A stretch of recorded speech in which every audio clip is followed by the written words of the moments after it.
여러분들에게 질문 아닌 질문을 드리겠습니다. 어떤 질문인지 궁금하시죠? 저녁 맛있게 드셨습니까? 질문했습니다. 답해 주셔야죠. 저녁 맛있게 드셨습니까? 다들 맛있게 드셨군요. 저녁으로 무엇을 드셨습니까? 맛있는 거 드셨습니까? 아니면 맛 없는 거 드셨습니까?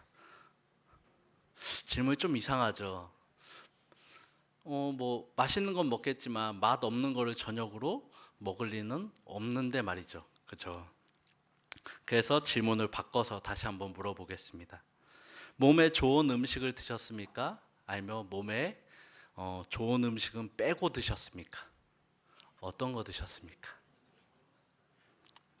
좋은 음식을 먹는다는 것은 우리들에게 기쁨과 즐거움을 주죠. 또한 우리 몸에 영양분을 공급하여서 몸을 건강하게 만들고 우리의 생명을 유지시켜 줍니다. 또한 그 섭취한 것으로 인해서 우리가 힘을 얻어서 여러 가지 활동을 할 수 있는 원동력을 주기도 하고, 우리가 피곤할 때 피로를 풀게도 하면서 우리 정신을 맑게 해주고 또 눈을 맑게 해주면서 우리에게 새 힘을 주죠. 또한 음식은 사람의 마음을 즐겁게 하기도 합니다. 그렇기 때문에 우리가 각자가 다 좋아하는 음식들이 있을 것입니다. 그 음식을 먹기 위해서, 그 맛있는 음식을 먹기 위해서 우리가 주저하지 않고 먼 곳까지도, 외진 곳까지도 차를 끌고 가서 드시곤 하죠. 이렇게 음식은 사람에게 없어서는 안 되는 너무나도 중요한 것입니다. 그래서 사람이 살아가는데 꼭 필요한 요소, 3요소라고 흔히 얘기하면서 뭐라고 얘기하죠? 의, 식, 주를 이야기하죠. 여기서 식은 뭘 얘기하죠? 음식을 얘기합니다. 즉 사람이 살아가는데 음식이 빠질 수 없다는 것이죠. 이것을 우리는 흔히 육의 양식이다라고 이야기하기도 합니다. 그런데 우리가 육의 양식만 먹어서는 살 수가 없죠. 그럼 어떤 양식을 먹어야 할까요? 바로 영의 양식을 먹어야 합니다. 그럼 우리가 말하는 이 영의 양식은 무엇을 말하는 것일까요? 하나님의 말씀을 이야기하는 것이죠. 그런데 오늘 본문 말씀 34절에 보니까 예수님께서 이르시되 나의 양식은 이라고 말씀하시면서 어떤 것을 이야기하고 계십니까? 그 바로 뒤에 이어서 이야기하고 있죠.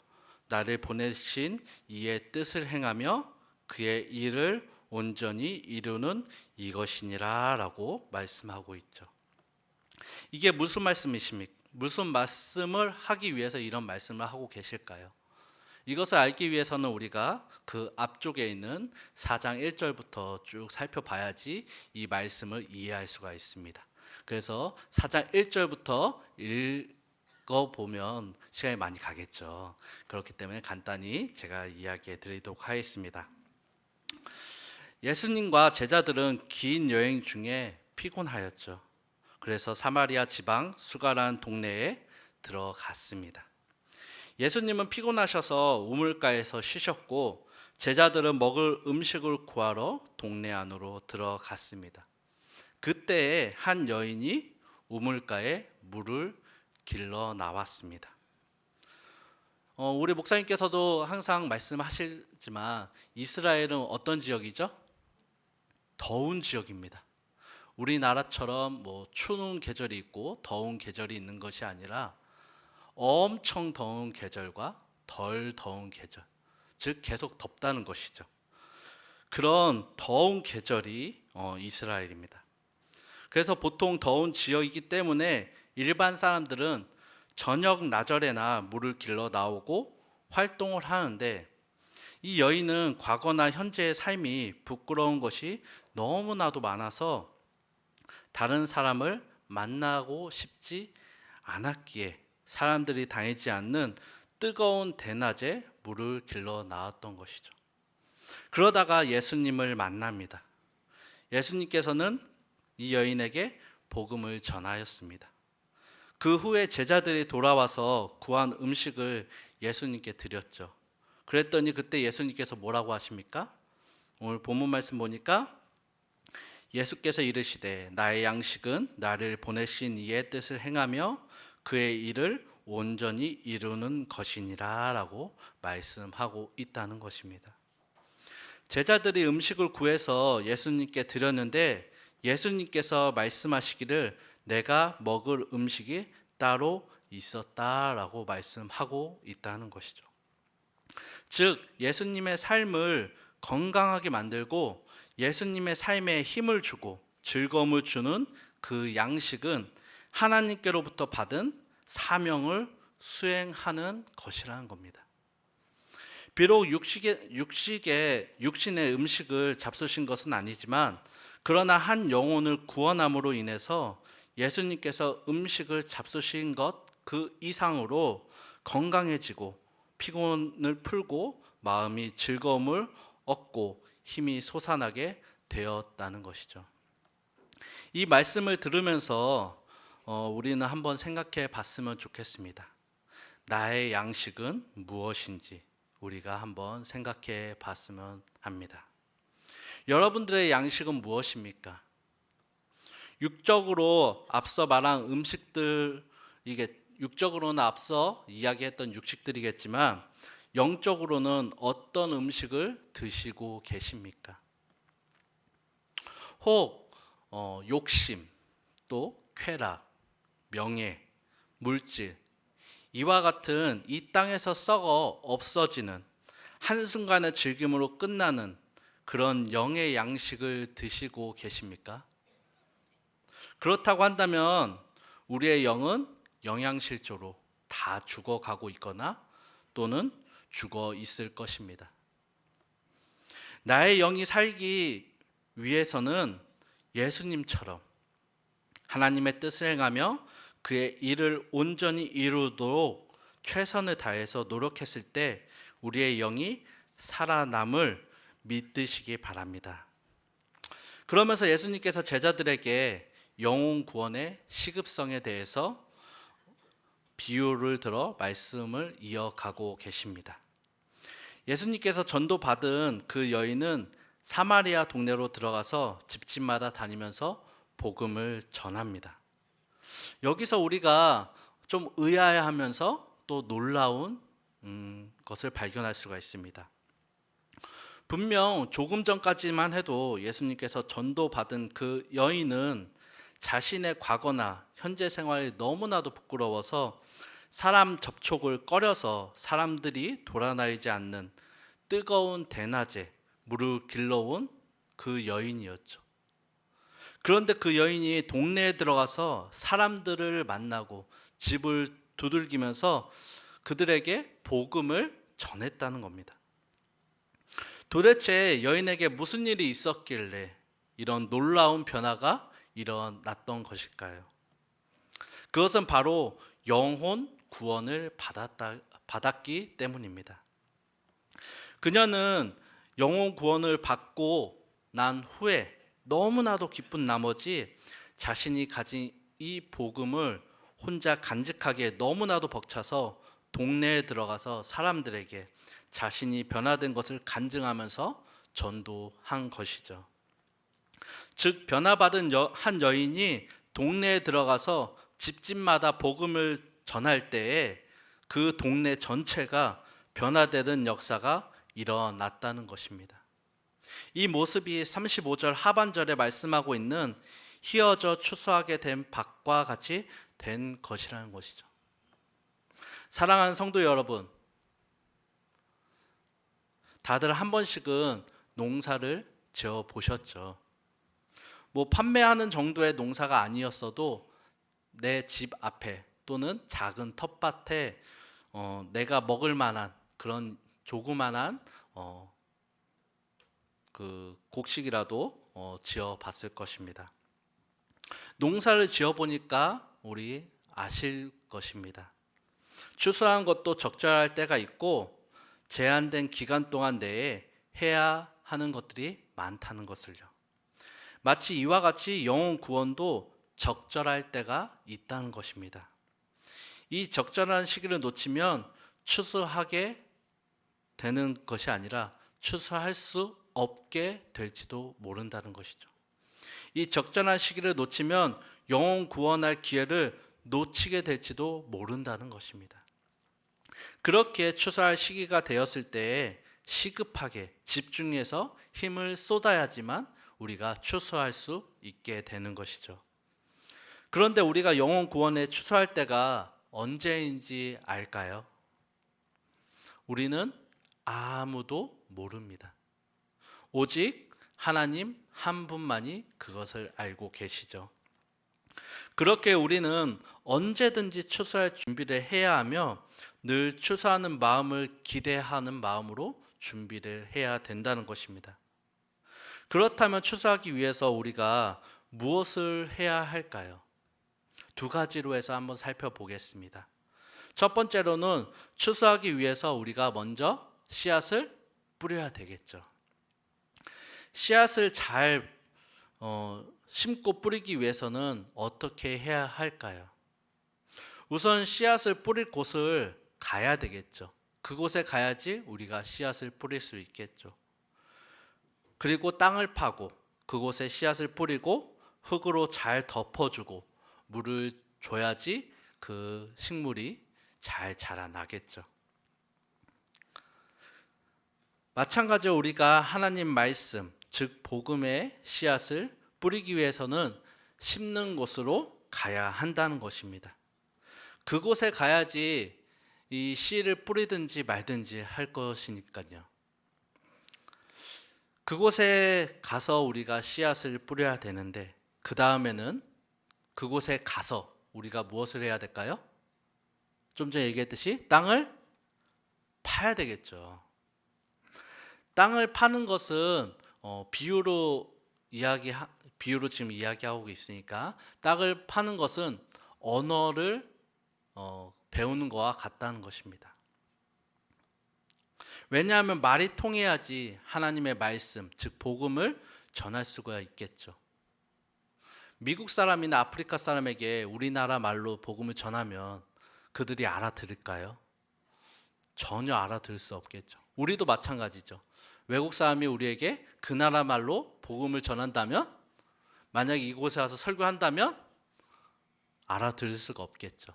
그래서 우리가 그 언어를 먼저 습득을 해야 되겠죠. 습득을 안 하더라도 복음을 전할 정도의 언어를 배워야 된다는 것입니다. 그 다음에는 씨앗을 그 땅에 뿌려야 되겠죠. 이것은 무엇을 말할까요? 하나님의 말씀을 뿌린다. 하나님의 말씀을 전하는 것과 같다는 것입니다. 그 다음에는 뭐 해야 됩니까? 흙을 어떻게 해야 되죠? 잘 덮어야 됩니다.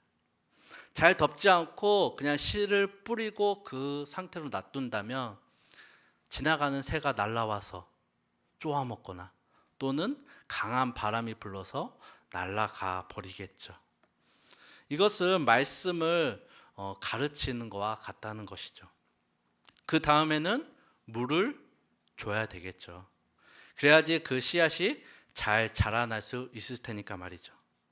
이것은 지속적으로 하나님 말씀을, 즉 영의 양식을 먹는 것과 같다는 것입니다. 여기까지가 우리가 이 땅에서 할 수 있는 것이죠. 다시 말해서 복음이 전해지지 않는 곳에 가서 그 사람들의 언어를 배우고 복음을 전하는 것이죠. 그런데 전하는 것으로 끝나는 것이 아니라 그 말씀을 믿을 수 있도록 지속적으로 계속해서 하나님의 말씀을 가르쳐야 된다는 것이죠. 이것이 바로 전도이며 선교라는 것입니다.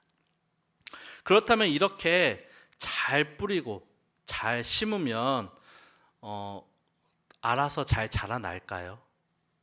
그렇지 않겠죠. 계속해서 물도 주어야 되지만 그것만으로는 잘 자라날 수 없다는 것입니다. 온도도 맞아야 되고요. 습도도 맞아야 되고요. 날씨도 허락해 줘야 되고요. 모든 것이 따라줘야 된다는 것이죠. 근데 이것은 우리의 힘으로 할 수가 없다는 것이죠. 다시 말해서 하나님께서 도와주시지 않는다면 그 식물은 잘 자라나지 못하다는 것입니다. 복음 또한 마찬가지입니다. 우리가 씨앗을 뿌리고 잘 말씀으로 양육한다고 하더라도 하나님께서 도와주시지 않으면 믿음의 씨앗이 자라나지도 않고 더욱더 큰 열매가 맺지 않겠죠. 이것은 사도 바울이 고린도 교회에 보내는 편지에서 잘 나타나고 있습니다. 고린도전서 3장 6절에서 7절 말씀인데요. 제가 읽어드리도록 하겠습니다. 나는 심었고 아볼로는 물을 주었으되 오직 하나님은 자라게 하셨나니 그런즉 심는 이나 물 주는 이는 아무것도 아니로되 오직 자라게 하시는 이는 하나님 뿐이니라. 아멘. 이 말씀을 우리가 늘 기억하고 의지하면서 늘 하나님께 감사의 기도를 드리며 하나님의 도움을 구하는 저와 여러분들이 되기를 소망합니다. 그런데 우리가 지금 말씀 들은 것 같이 외국에 나가서 또는 선교지에 가서 우리가 언어를 배우고 하나님의 말씀을 전할 수 있습니까? 우리가 직접 할 수는 없겠죠. 할 수도 있지만 어렵습니다. 그렇기 때문에 우리가 그분들을 돕는 사역을 하는 것이죠. 이것 또한 우리가 선교다라고 말씀합니다. 그래서 똑같은 복을 우리가 받는다고 말씀해 주시고 계시다는 것이죠. 자, 두 번째로 추수하기 위해서 많은 일꾼이 필요하다는 겁니다. 추수를 할 때는 많은 일꾼들이 필요하죠. 그래야만 빨리 추수할 수 있고 기한을 맞출 수 있기 때문이죠. 그럼 여기서 말하는 일꾼들은 누구를 말하는 것입니까? 바로 우리들을 이야기하고 있는 것이죠. 하나님을 믿는 백성, 하나님의 명령을 받은 백성, 하나님께 구원받은 백성, 바로 누굽니까? 바로 누굽니까? 나입니다, 나. 옆 사람도 아니고 앞 사람도 아니고 뒷 사람도 아니고 누구라고요? 나입니다, 나. 그렇게 우리는 하나님의 명령에 따라서 전도하는 것이고 선교하는 것입니다. 그런데 많은 교회, 많은 성도들이 이 명령을 따르지 못하고 있는 게 현실이죠. 그 이유는 무엇입니까? 이 명령을 모르고 있거나 또는 관과하고 있기 때문이죠. 하지만 우리 점촌제일교회 그리고 이곳에 모인 우리 점촌제일교회 성도님들은 하나님의 명령을 잘 실행하고 있음에 얼마나 감사한지 모릅니다. 선교사님들을 파송하고 그 선교사님들을 위해서 날마다 기도하면서 물질로 후원하며 더 나아가서 매년 단기 선교를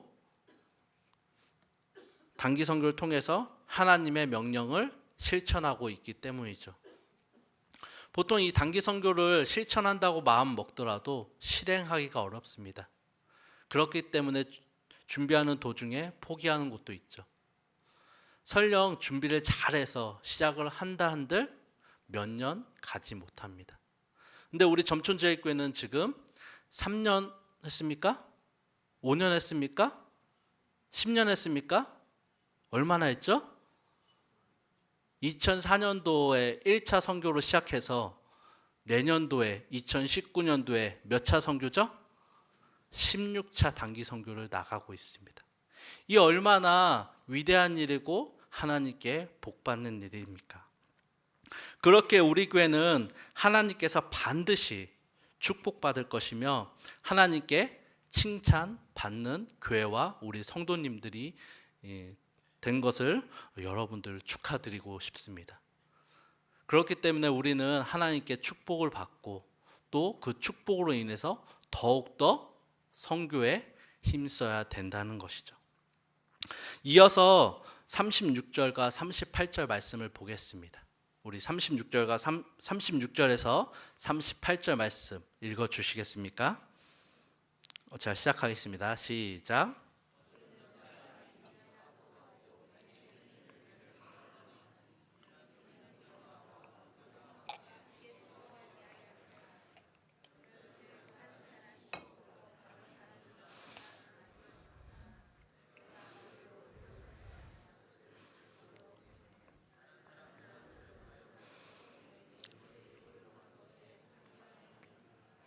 아멘. 우리가 이 세상을 밭이라고 이야기한다면 이 밭에는 농사를 짓는 일꾼들이 많이 있겠죠. 그리고 이 밭을 경영하시는 분은 그 농장주는 하나님이십니다. 어떤 일꾼은 씨를 뿌리고 또 어떤 일꾼은 물을 주고 또 어떤 일꾼은 추수를 하게 될 것입니다. 하지만 이 모든 일들이 다 씨를 뿌리고 물을 주고 추수하지 않는다는 것이죠. 어떤 이는 씨만 뿌리다가 세상을 떠나기도 하고 또 어떤 이는 한 번도 씨를 뿌린 적이 없음에도 거두기만 하는 이도 있을 것입니다. 그렇지만 이 모든 일이 하나님의 농장 안에서 이루어진다는 것이죠. 다시 말해서 모두가 다 똑같은 일을 안 할지라도 자신의 일에 책임을 다한다면 모두가 함께 그 추수의 즐거움에 참여하며 추수의 기쁨을 함께 누린다는 것입니다. 또한 우리 주인이신 하나님께 칭찬을 받게 된다는 것입니다. 그러므로 우리는 이 씨 뿌리면서 혹시 싹이 나지 않으면 어떻게 되나? 잘 자라나지 못하면 어떻게 되나? 거두지 못한다면 어떻게 되나? 이런 염려하거나 두려워할 필요가 없다는 것입니다. 우리는 그냥 하나님의 명령에 순종함으로 묵묵히 이 복음의 씨를 뿌리면 됩니다. 때를 얻든지 못 얻든지 힘써 복음의 씨를 뿌리는 것이 우리의 사명이요 우리가 해야 하는 일이라는 것을 꼭 기억하면서 예수님께서 말씀하신 영의 양식을 늘 가득가득 채워 나가는 저와 여러분들 되기를 간절히 소망합니다. 마지막으로 여러분들에게 질문하고 마치겠습니다. 이 질문하는데 제가 질문하는 거죠. 질문하면 큰 소리로 대답해 주시면 감사하겠습니다. 자, 질문하겠습니다. 나의 영의 양식을 채우며 복음의 씨를 뿌리는 일을 누가 하며 누가 동참하시겠습니까? 작습니다. 다시 한번 질문하겠습니다. 답은 아시겠죠? 자, 다시 한번 크게 대답해 주시기 바랍니다. 나의 영의 양식을 채우며 복음의 씨를 뿌리는 일을 누가 하며 누가 동참하시겠습니까? 아멘. 다들 내가라고 말씀하셨으니까 꼭 그렇게 되길 주님의 이름으로 소망합니다.